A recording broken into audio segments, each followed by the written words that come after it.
Okay, good morning, everyone. Welcome. We are here today with the artists of Sequoia Gallery plus Studios. They are going to talk to us a little bit about their career paths in art and also about the Hip to Be Square program. That is an art show that could get your career in art started. So to begin with, if you are using this as a career credit, in order to get credit for watching the video or for attending, we need you to submit evaluations. And the link to that is here in the little bubble, or you can also find the link in the chat. All right. And then I think we are ready to get started.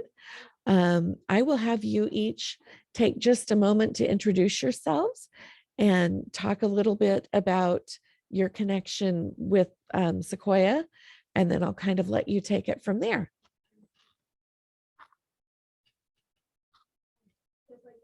Where would you like to start, Heather? Oh, why don't we start with you? Okay. I am Larry Whitlock. I am currently the president of the board of directors at Sequoia, also a member artist. I do photography and have been with Sequoia now approximately 6 years. I have been there and couldn't think of a better place to be. Great. Who should we pass it to? If you would like, I can speak briefly on Hip to Be Square and we can. You know what? Let's do an introduction for everybody, Okay. And then we'll kind of come back to Hip to Be Square maybe at the end. Okay, great. Okay. Bonnie, would you like to go next? Yeah, I was just going to say start with bees. I'm Bonnie Burbage, and I'm a painter and an art teacher. And I started in Sequoia. Well, actually, I was part of the group that helped pick out the building. We had a couple of options. And basically, I've been off and on with Sequoia as life intervenes periodically. But I was definitely there at the very beginning. And of course, I'm showing there now. Okay, great. Jenny, do you want to go next? Sure. I am Jenny Champlin, and I've been at Sequoia for almost 4 years. I knew about Sequoia before it even happened. I met John Southgate about 16 years ago and Renee Hughey, and came up with the idea of promoting the arts in Hillsborough and getting it going. My little daughter was a baby at the time, so I did not partake in it. That was just not something I could do realistically. But Sequoia has been around for almost, 16 years almost, at least the conception. And I love it. I love my studio space there. And so it's fantastic place to be for a studio. Great deals on studios. It's my happy place. Let's see, Sarah, would you like to go next? Sure. Hi, my name is Sarah Fine. I'm fairly new to Sequoia. I've just joined in December. I've been a graphic designer for my whole life, a career. I recently retired from the city of Portland. I was a graphic designer for the Portland Water Bureau for 15 years. And before that, I worked in ad agencies and design firms and had my own business. So I'm just newly free and able to kind of explore my own stuff. And Sequoia is just an awesome place full of creative, interesting people and inspiration and community. So I don't know, the world's in a big open book for me right now. I'm trying to figure out what I'm going to. Whoop, Sarah froze a little bit.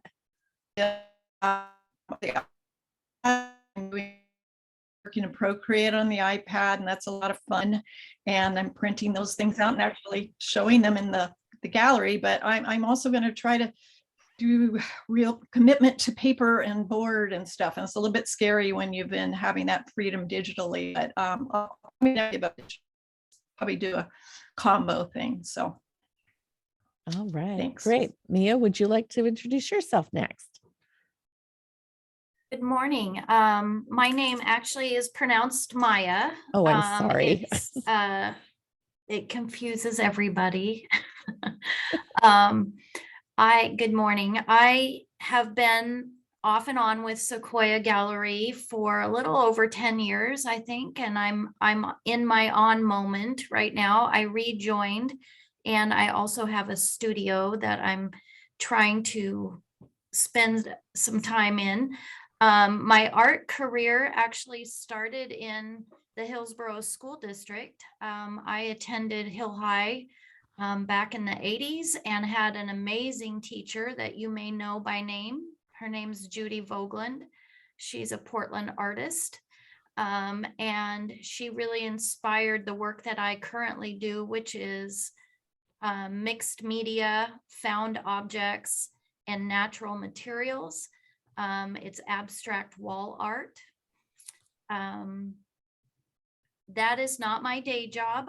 I wish I could do art all day long. If I had taken a different path, maybe I would have that opportunity. But I also work for the Hillsborough School District. So very much involved with Hillsborough. Nice to meet you all. Heather, I'm going to jump in here. Sorry about that. Okay. I forgot to say, I am a certified art teacher. So I've been an art teacher I'm actually an art teacher right now for Oregon Charter Academy. Been doing that for 14 years. And before that, I was a professor of art for 5 years and then an elementary art school teacher. So my degree actually is, I have an MFA in ceramics and a secondary education degree, and then an art MFA, ceramics, and then art history. So I went to college and got a minor in education. And I would highly encourage, if any of you would like to teach, if you think you want to be around people, that is, I make like 80% of my employment is being a teacher of art. And then the other 20% is being in the studio and making my own work. So that's, I don't know if you're going to talk about that, but that's definitely a vein that I do.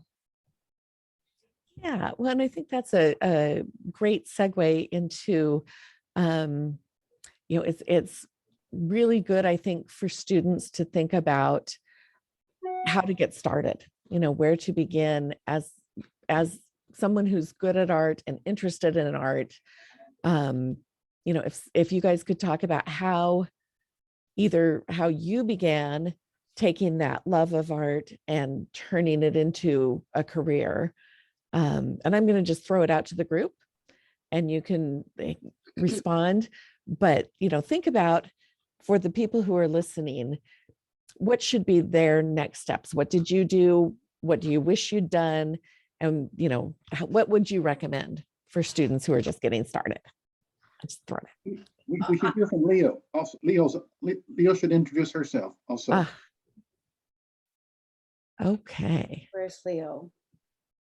Let's see. There she is. I've got her in. Okay. Hi, my name is Leo, or short Leo. My name is Leopoldine Brew. I love doing animals. I consider myself as a wildlife artist. I basically, when I was young, I visit the zoos and, paint the animals. And I love doing portraits as well. And basically, that's what I do. And, I started when I was doing Disney characters and anime, Japanese anime stuff. And that's how I started before I become, doing animals right now. And I have a studio here at the Sequoia Gallery plus Studios. Thank you. Yes. All right. So if anybody would like to jump in and tell us how to get started, what happened when you were getting started? Well, I'll say how I got started because it's backwards, probably than everyone else. I started painting. A friend sort of said, let's do some watercolor. She was quite prolific and showing around Portland. And then she suggested that I have a show, and I had my background was in psychology. It wasn't in art. I'd had no art classes. And so I had a small show downtown Portland and sold a lot. And during that time, people would ask me questions about art, and I had no idea what they were talking about. My vocabulary was sociology and psychology. And so then I went to art school.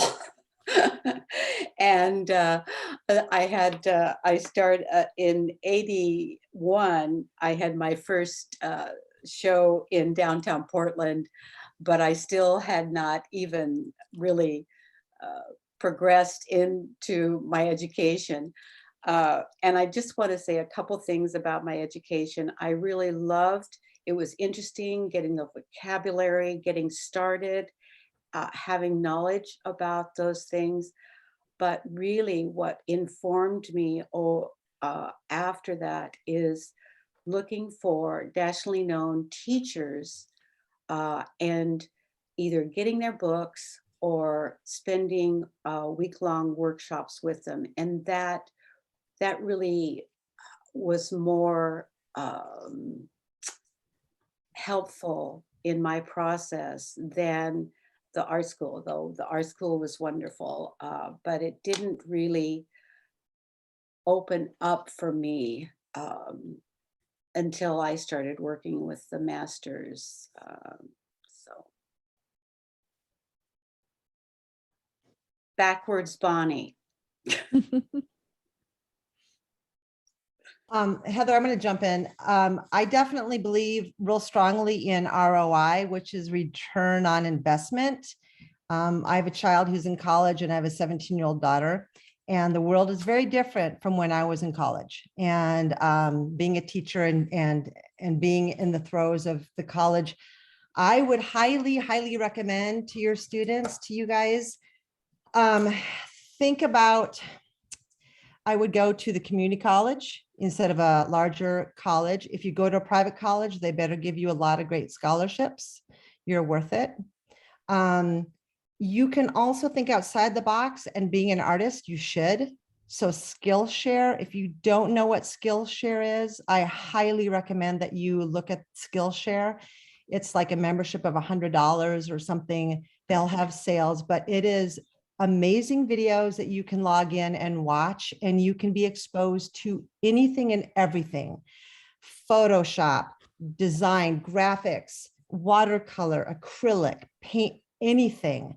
And you watch the videos and so Skillshare, honestly, do that. YouTube, you all know that. TikTok, all of that. Use the media. You can learn so much from watching videos now. It's at the tip of your fingers. You don't need to go into debt.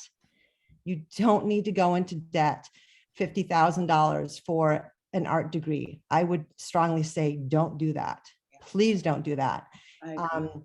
Art, you're not going to make a lot of money. I don't want people to think that you are, because it's very competitive and you need to be smart about it. And so Skillshare, YouTube, yes, what Bonnie said, there are some fantastic workshops. Those are so great. You get to work with people and your, but those are like $300 or $400, some of them.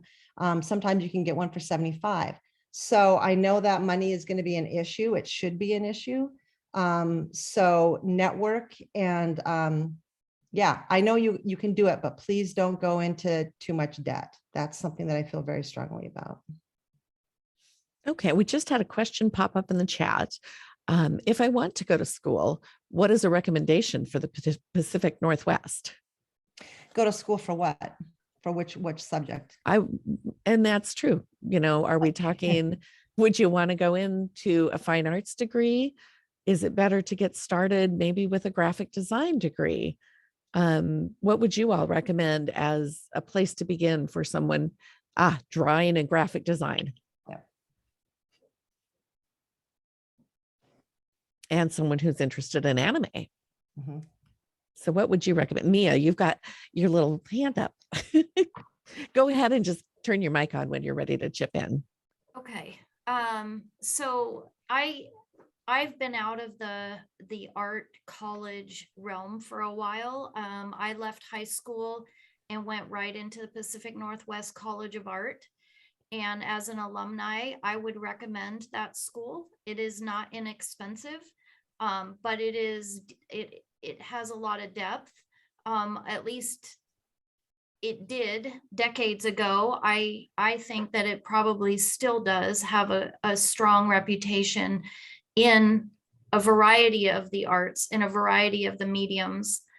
I would also mirror what Jenny said about being sure of the ROI. And I think that applies to all of the subjects, you know.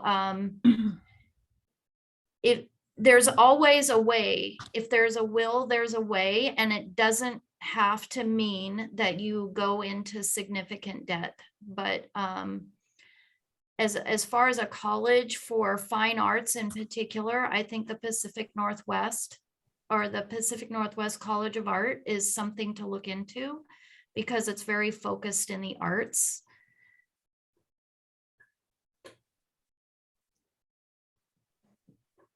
Right. And Sarah, you were working as a graphic designer. What would you recommend? Yes, I have a fine art degree. I went to school in Oh, darn it. and You're yeah, freezing I loved again. it. I mean, I painted and oh, sorry. Can you see me? We can Am see I you now. frozen? Oh, okay. You're okay now. Mine's a bit unstable today too. It keeps freezing up. I had 4 years of absolute bliss of creating and exploring different fine art medium, and I kind of focused on printmaking. But then I got out of school and it's like, okay, now how do I make a living? I don't know why I hadn't really been thinking about it during school, but I immediately got into commercial art and moved to Portland and got jobs in an agency. And it was a little bit of a shock because I was drawing stuff for Fred Meyer and, you know, drawings and weird stuff for, you know, newspaper ads and stuff, but it was a bit of a reality check. This is kind of what commercial art is. And I stuck with it and became my own boss and learned a lot along the way and had a good career at it. But it's its own challenges. You can't just be your own artist and do what you want as a graphic designer. You're a conduit for people to communicate their needs and their products or their, you know, services. And it's a whole nother mindset. You don't have the freedom to just, you know, be or you have to let go. You have to not get so hurt that people don't like it because you're trying to help them communicate their service or product or whatever. So it's a whole nother mindset to be a graphic designer. And I tried to always bring creativity into it and be able to do fun, cool stuff when possible. Sometimes it just wasn't possible. So, but Portland State has a good graphic design program. My niece actually is an adjunct professor there, and she's kind of in charge of helping, or one of the classes she teaches is actually preparation of the portfolio when you go out into the business world. So, you know, we do have in the Pacific Northwest, but Penny said too is also very true about online classes. It's amazing. I've been a member of Skillshare and just learned a whole bunch of stuff on there. And Domestica is kind of a cool one that's fun. And I enjoy taking those classes too. There's always stuff to learn. You never stop. You never really want to stop. So anyway, that's it for now. All right. So we had another question pop up about materials. Different art materials are very expensive. Are there places or sources that you might recommend for students to get materials that are inexpensive to get started? And, you know, I know there's a difference between student grade material and artist grade material. So maybe a little discussion of what the differences are and what the exchange is as you're getting started.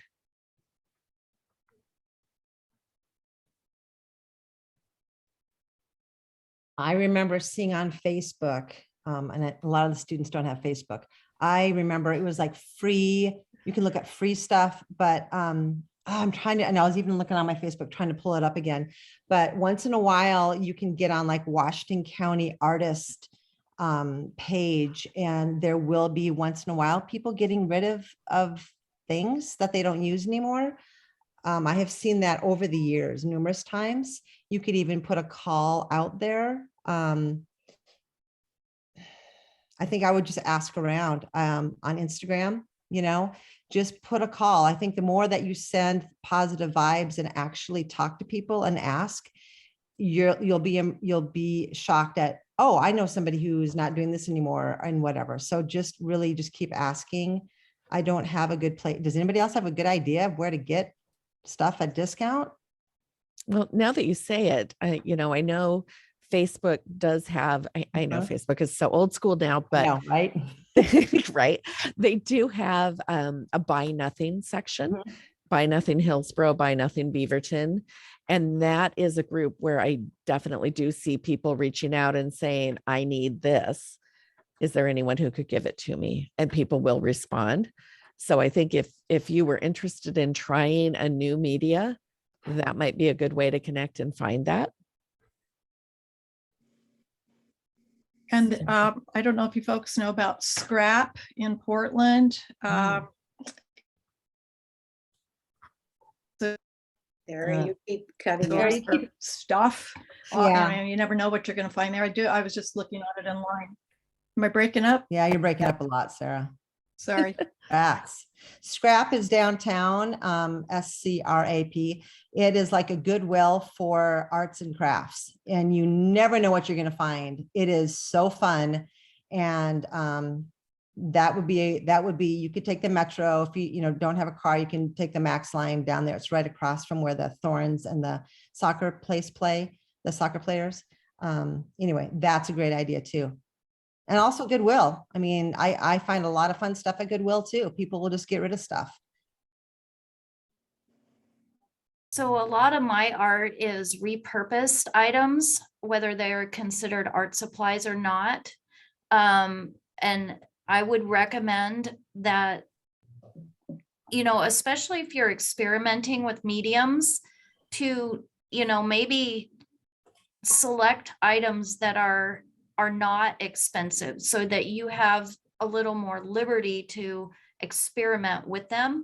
If you find canvases that are strong and sturdy at Goodwill, you can always paint over them and use them as, for every piece that I put out, I've probably got 2 or 3 or 4 that I don't put out because I'm playing around with them and experimenting with methods and materials, and maybe eventually they turn into something. But it's really important to be able to give yourself the freedom to ruin something in the light of trying to come up with that aha moment. So Yeah, that's true. There's one other thing. I know there's scholarships available at the Walters Cultural Arts Center. That's in Hillsborough. And I know that they have money sitting aside to help some students like take a ceramic class there or to take some classes there. Just walk up there and go to the front desk and say, I would like to, if you want to learn ceramics, that's expensive. You don't have a kiln. We do. So I would look at the Walters Cultural Arts if you want to take some classes there. That would be another way to learn and hopefully get some financial assistance. And that would be fun. Okay. And I'm writing down notes about all these resources that you guys are bringing up. So I'm going to look into that and start putting that up on the School to Career website too. So if you have more ideas that pop into your head later for places that kids could find financial help or materials, or like I know someone mentioned Procreate earlier. So, if there are tools that you use that are relatively affordable, let me know and I will start putting that on our new Explore More page. We do have a pretty short time today. So I did want to ask if you have best pieces of advice for students who are getting started. Like, what are the most important things to be able to sell your art? What do they need to know? What's a portfolio? What's an artist statement?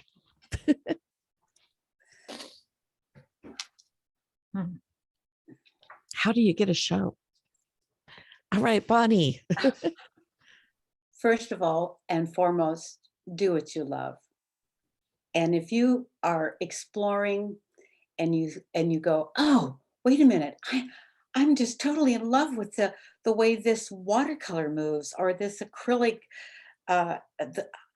Find your what is it that you love? Look at the masters. Do you like Van Gogh's thick strokes? Or look at contemporary. You know, what are you fascinated by? Start with what you love. And from there, the technology now is so different. When I started, I would take a portfolio into a gallery, and I was a self-supporting artist, a painter for over 18 years. So you can do it. But I take this little portfolio in and show it to a gallery. So now it's totally different. And I also want to say the least enjoyable part of my job, marketing. I would love to get somebody so I could just spend my days painting. I've got 3 solo shows coming up this year, and I just want to paint, and I do not want to market, and it's so important. So maybe find a friend that loves marketing and do a trade or something, but do what you love. And honestly, I think everything will follow. I mean, it sounds simplistic, but it really works.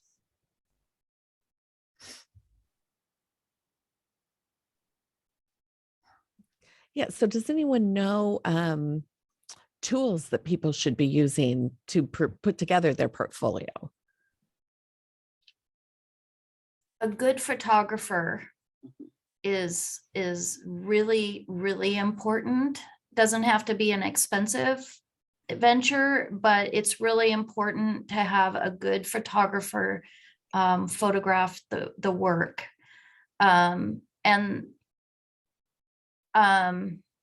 Your portfolio is your resume.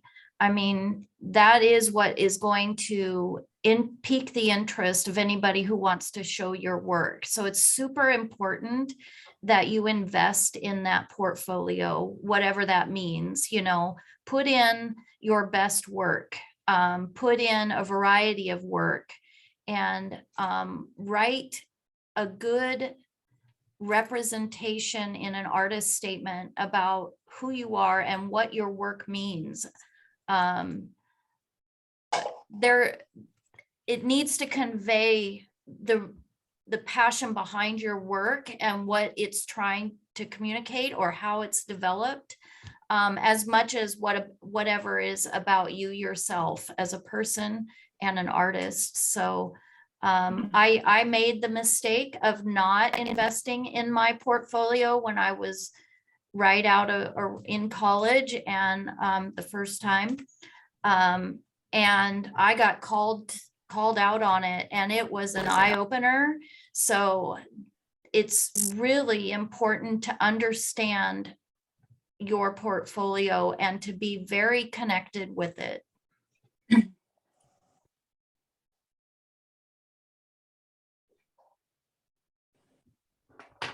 Okay. And how would one go about booking a show? Like, how many pieces of art do you need to have ready to go to participate in a show?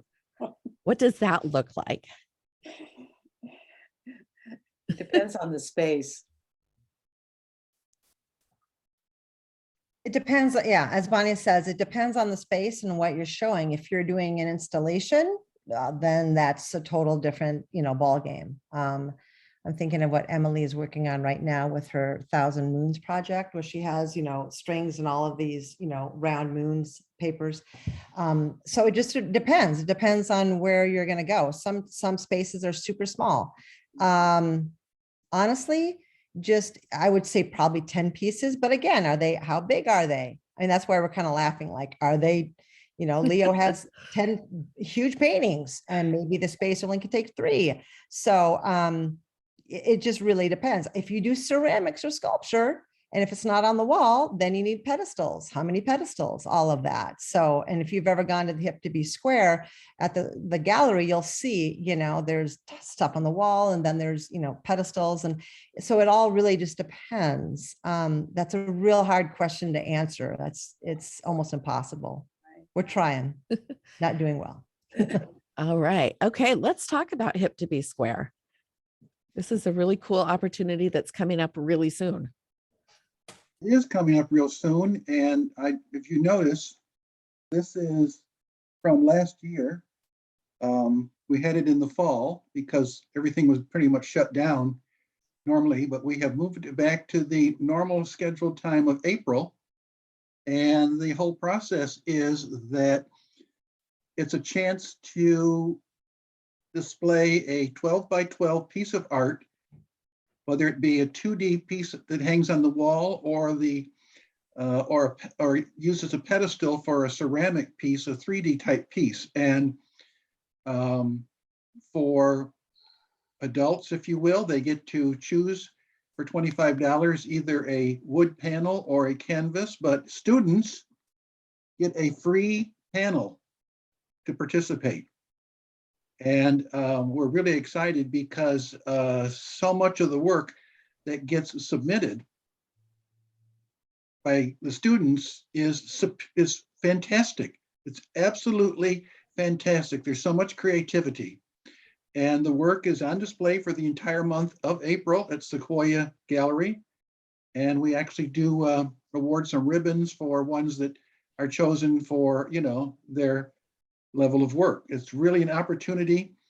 Some people will come in and say, well, I really just dabble in it or whatever. And it's like, that's fine. This is your chance to get your work shown. This is your chance to have it on display. I mean, that's one thing that people want to do is, how do I get my work in a gallery? Well, here's an opportunity where you can have your work, whatever point you're at in your career, on display in the gallery for everybody to see. And trust me, a lot of people come in because this is a very popular event, very popular.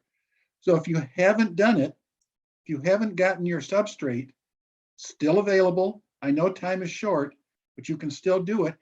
We will be asking that they're turned in at the end of this month, and the show goes up right around, I don't have the date in front of me, but like I said, it's the whole month of April.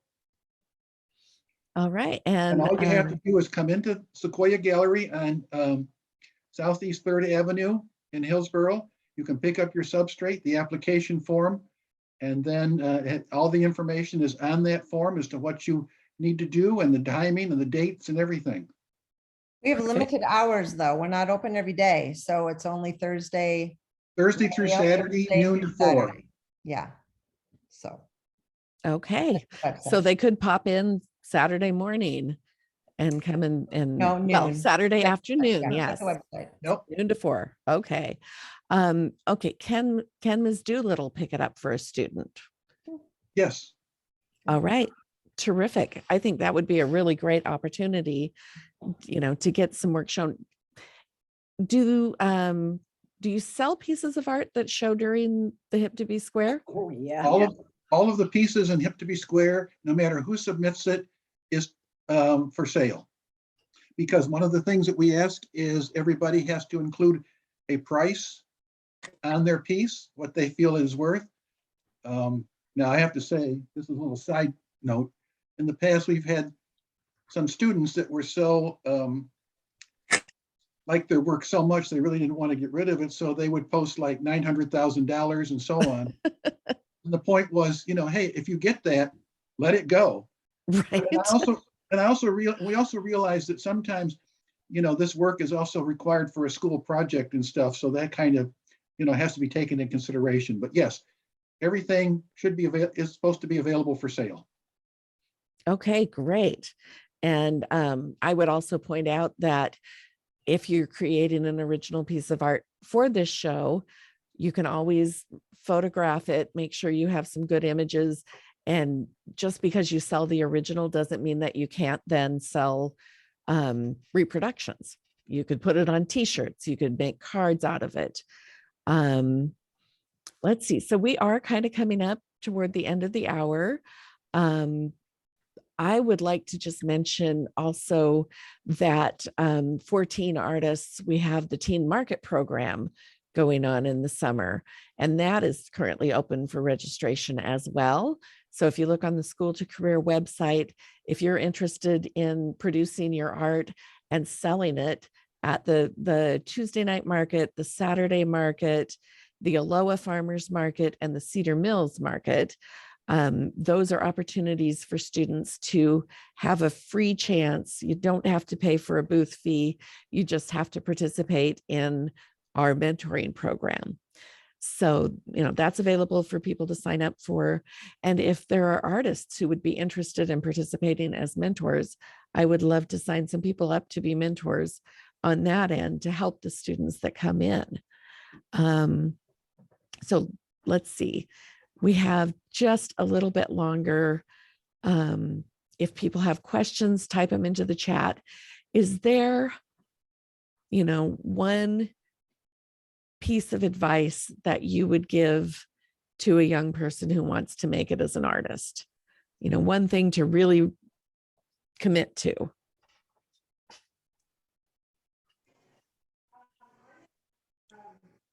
Well, Oh, sorry. You I go, know- Bonnie. I would just say, stick to a schedule. If that's 2 hours a week of marketing and 4 hours a week of painting or sculpting or whatever your art is, I would just say you really have to commit to some time frames that will support whatever direction you're going. I would say network. Ask, always ask. Have, make little cards if you want, but just always network. You'll be amazed how many doors open when you open your mouth and then you actually listen back. Network.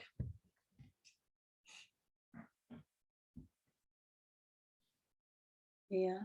I would echo Bonnie's comment that I think it just takes a commitment. You don't even know what maybe you want to do in life, and so you've got to explore a lot. And so putting some time in, I'm trying to do that, like, X amount of hours a day, just sit and do and just scribble, or like there is a fear of the blank canvas for a lot of artists. So just like cover it with some color right away and just start, collaging or whatever, and just start playing around, and don't think you've got to create a masterpiece. You're going to create a lot of ugly ducklings, and that's fine. It's not going to be a masterpiece coming the first time out of the hatch. So just do it, as Nike would say. I would give a piece of advice that has been very key for me as an artist is you have to get out and look at art. You have to talk about art always. You should always be viewing the art in the world, and then finding out about the art that really speaks to you. And then about your own art and if you get into a membership or in your classroom, is the art critique is super important. And I know that it might seem like it's sensitive or hard to do, but it is really valuable to have a critical eye when you're looking and talking about art, because that's what makes you grow as an artist, and that's what helps feed other artists. And it's a very cyclical kind of process. It's key, really. If you don't talk about art, your art isn't going to grow. So, I would add also, I belong to 2 art groups and they critique, but if you can get together with other people on a regular basis that have the same art interests, it's really helpful just to sit and talk about art with a group of people that you trust. All right, Larry, you're up. I just want to echo some comments that have been made based on my own personal experience, but I would say one important thing is to believe in yourself and to believe in your art. Do not do not dismiss it. I mean, stick with it, because that's so important that you don't get discouraged and that you stay with it, and make sure that, you share it and let people know. I will just briefly tell you that my experience is with photography. I have been taking photographs just for my own personal use for, at least 150 years, it seems like, but forever. And I have stacks of things that are, and it was like, by chance, I was getting some framing done at one of the local Beards locations, and the manager there said, I'm in charge of setting up a show in Wilsonville, and I'd like to show some of your photographs. And I'm like, really? And so we did. It was called Art Here and Now, and it was a show for Portland area artists, 65 and over. And I was just on the edge of that at the Wilsonville Community Home in Wilsonville. And there was some pretty high caliber people there. I was really humbled by the fact that my work was there. And they did a second show, and I was asked to come back. And about the same time, when I was traveling, I met a gentleman who did photography as a hobby, and we talked about it, and I talked about some of the things I've done and some of the photographs I've taken and so on. And he said, oh, I'd really like to see your work. And again, I'm just taking pictures. And he replied, why are you not doing anything? He says, believe in your work, believe in yourself, let the world know. He says, like what Jenny was talking about, you start networking, you get a website if you can do that, get business cards, let people know, show your work, because then you get out there. In my case, it was like, well, I said, but this is just stuff that I take for my own benefit. Yes, but you need to show it. It's real. You have a talent, and you need to share that talent and with other people, and you start making the connections, you start getting noticed, and it's that's what helps to encourage you also.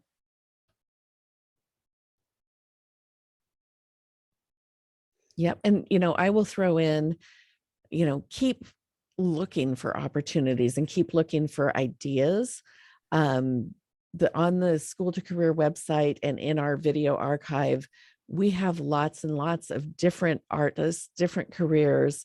So, take a minute. Those are free resources that you can, go and watch, and you can watch our comic book artist, and you can watch, our other comic book artist and the tattoo people.